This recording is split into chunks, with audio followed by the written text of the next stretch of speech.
तर आज बनवूया मस्त खव्याचे तळलेले मोदक आणि तेही एक नंबर लागतात बघा खायला। तर चला सर्वात पहिला आपल्याला खोबरं किसून घ्यायचं आहे आणि खवा होता हा थोडासा, तर खवा पण मी ठेवलेला आहे आणि खवा टाकून मी फर्स्ट टाइमच बनवत आहे आणि खरंच खूप छान झालेले। तुम्ही सुद्धा एकदा नक्की ट्राय करा। तर सर्वात पहिले मी तुपामध्ये ड्रायफ्रूट आपले फ्राय करून घेतलेले आहे। त्यानंतर आपला खवा टाकायचा आहे थोडं मोडून आणि त्यानंतर खोबरं टाकायचं आहे आणि व्यवस्थित असं तर मिक्स करून घ्यायचं आहे बघा। आणि आपलं खवा जो आहे ना तो मेल्ट होऊन जातो आपणच, त्यामुळे त्याला फक्त सतत आपल्याला हलवत राहायचं आहे। तर ते झालेलं आहे सारण। त्यात साखर टाकलेली आहे थोडीशी आणि वेलदोडी पावडर टाकायची आहे, थोडीशी इलायची पावडर आणि तेही मिक्स करून व्यवस्थित ठेवायचं आहे। आता चला पीठ मळूया आपण। तर तुम्ही तुपाचं मोहन देऊ शकता, मी डायरेक्ट तूप टाकलेलं आहे। तर मैदा घेतलेला आहे, थोडंसं तूप टाकलेलं आहे, मीठ टाकलेलं आहे आणि व्यवस्थित आता ह्याला आपल्याला मळून घ्यायचं आहे। जास्त सॉफ्ट पण नाही, आपल्याला मीडियमच मळून घ्यायचा आहे।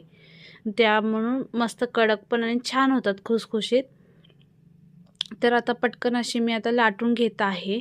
तर आज आहे अंगारकी संकष्टी चतुर्थी, त्यामुळे म्हटलं चला बनवूया आणि पोरांना तर खूपच आवडतात बघा मोदक आणि मला सुद्धा खूप आवडतात, त्यामुळे चला पटकन बनवून घेते।